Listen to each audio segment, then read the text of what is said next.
사무엘기 상권 6장. 하느님의 괴가 돌아오다. 주님의 괴가 필리스티아인들의 지역에 머무른 지 7달이 지났다. 필리스티아인들은 사제들과 점쟁이들을 불러놓고 물었다. 주님의 괴를 어떻게 하면 좋겠습니까? 우리가 어떻게 그 괴를 제자리로 돌려보낼 수 있는지 알려주십시오. 그들이 대답하였다. 이스라엘 하느님의 괴를 돌려보내려면 그냥 보내서는 안 됩니다. 반드시 그 하느님에게 보상 제물을 바쳐야 합니다. 그래야 여러분의 병이 나을 것이고 그가 왜 여러분에게서 손을 거두지 않는지도 알게 될 것입니다. 그러면 그 하느님에게 무엇을 보상 제물로 바쳐야 합니까? 하고 필리스티아인들이 묻자 그들이 이렇게 일러주었다. 필리스티아인들의 통치자들 수만큼 금으로 종기 5개와 쥐 5마리를 만들어 함께 보내십시오. 같은 재앙이 여러분 모두와 여러분의 통치자들에게 닥쳤기 때문입니다. 여러분은 이 땅을 파괴하고 있는 이 종기와 쥐 모양을 만들어 그것으로 이스라엘의 하느님에게 영광을 드려야 합니다. 그러면 아마도 그가 여러분에게서 그리고 여러분의 신들과 땅에서 자기 손을 거둘 것입니다. 왜 여러분은 파라오와 이집트인들처럼 고집을 부리려 합니까? 그가 이집트인들을 거칠게 다룬 다음에야 이집트인들이 이스라엘을 떠나가게 하지 않았습니까? 그러니 이제 새 수레 하나를 마련하여 멍에를 메어본 적이 없는 어미 소 2마리를 끌어다가 그 수레에 묶고 새끼들은 어미에게서 떼어 집으로 돌려보내십시오. 그런 다음 주님의 괴를 가져다가 그 수레에 싣고 그에게 보상 제물로 바칠 금으로 만든 물건들을 상자에 담아 그 곁에 놓으십시오. 그렇게 그것을 떠나보내고 나서 지켜보십시오. 만일 수레가 제 고장에서 난길을 따라 벳세메스로 올라가면 그가 우리에게 이 큰 재앙을 내린 것이 되고 그렇지 않으면 그의 손이 우리를 친 것이 아니라 재앙이 우리에게 우연히 닥쳤다는 것을 알게 될 것입니다. 사람들은 그대로 하였다. 그들은 어미소 2마리를 끌어다가 수레에 묶고 새끼들은 우리에 가두었다. 수레에는 주님의 괴를 싣고 금으로 만든 쥐와 종기 모양의 물건들을 담은 상자도 실었다. 그러자 소들은 벳세메스 쪽으로 난길을 따라 곧장 걸어갔다. 소들은 울음소리를 내면서 한 길만을 따라갔는데 오른쪽으로도 왼쪽으로도 벗어나지 않았다. 필리스티아인들의 통치자들은 그 뒤를 따라 벳세메스 경계까지 갔다. 그때의 벳세메스인들은 골짜기에서 밀을 거두어 들이다가 눈을 들어 괴를 보고는 기뻐하며 나가 맞았다. 수레는 벳세메스 사람 여호수아의 밭에 와서 멈추었는데 거기에는 커다란 바위가 하나 있었다. 그들은 수레를 부수어 장작을 만들고 그 소들을 주님께 번제물로 바쳤다. 레위인들이 주님의 괴와 금으로 만든 물건들이 든 상자를 내려 그 큰 바위 위에 놓자 그날 벳세메스 사람들은 주님께 번제물을 바치고 다른 제물도 바쳤다. 필리스티아인들의 5 통치자들은 이것을 보고 그날 에크론으로 돌아갔다. 필리스티아인들이 보상제물로 주님께 바친 금으로 만든 종기들은 아스돗 몫으로 하나, 가자 몫으로 하나, 아스쿨론 몫으로 하나, 간 몫으로 하나, 에크론 몫으로 하나였다. 금으로 만든 쥐는 5 통치자들이 다스리던 필리스티아인들의 모든 성읍, 곧 요새 성읍들과 성벽이 없는 마을 수에 맞춘 것이었다.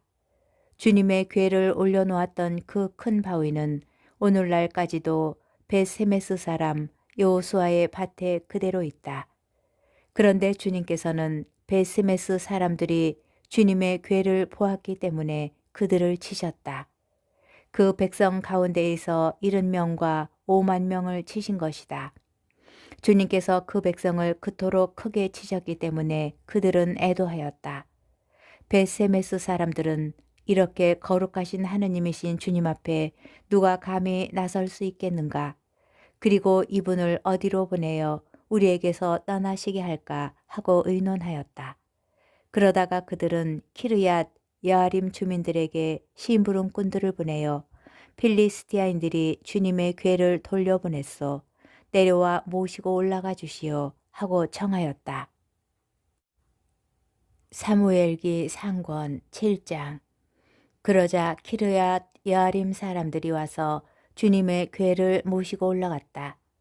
그들은 주님의 궤를 언덕에 있는 아미나답의 집에 옮기고 그의 아들 엘아자르를 성별하여 그 궤를 돌보게 하였다.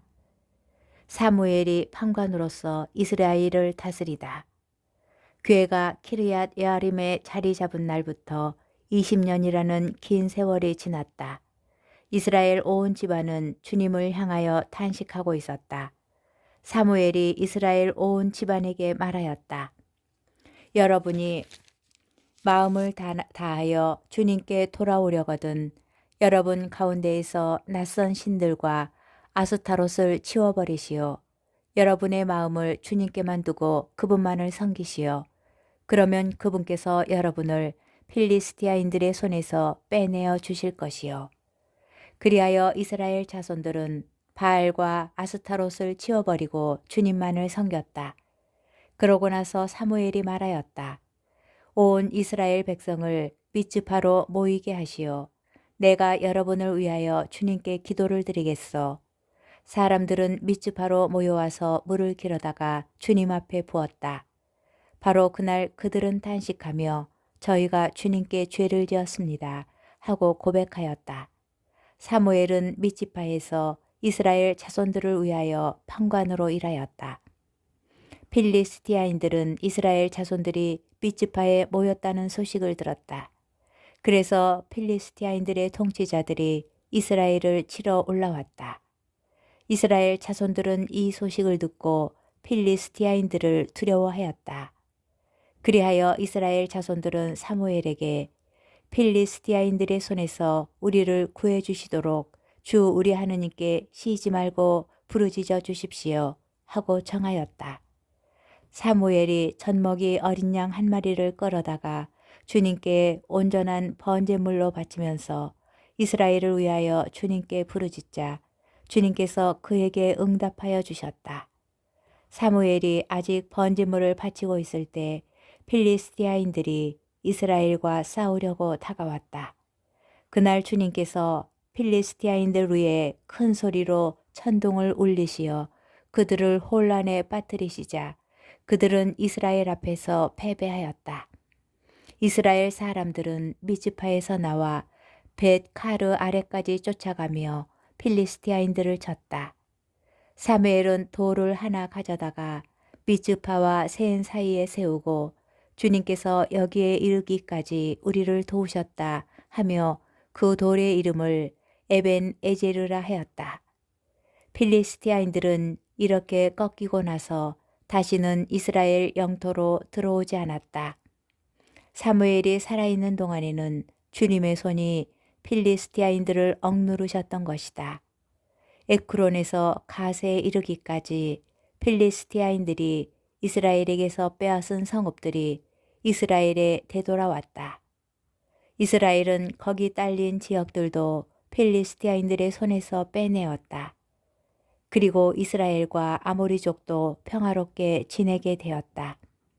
사무엘은 살아있는 동안 내내 이스라엘을 위하여 판관으로 일하였다. 그는 해마다 베텔과 길갈과 미츠파를 돌며 그 모든 곳에서 이스라엘을 위하여 판관으로 일하였다. 그런 다음 자기 집이 있는 라마로 돌아와 거기에서도 이스라엘을 위하여 판관으로 일하였다. 그는 그곳에서 주님을 위하여 제단을 쌓았다. 사무엘기 상권 사무엘과 왕정 제도 8장 백성이 임금을 요구하다. 사무엘은 나이가 많아지자 자기 아들들을 이스라엘의 판관으로 내세웠다. 맏아들의 이름은 요엘이고 둘째 아들의 이름은 아비야였다. 이들은 부에르 세바에서 판관으로 일하였다.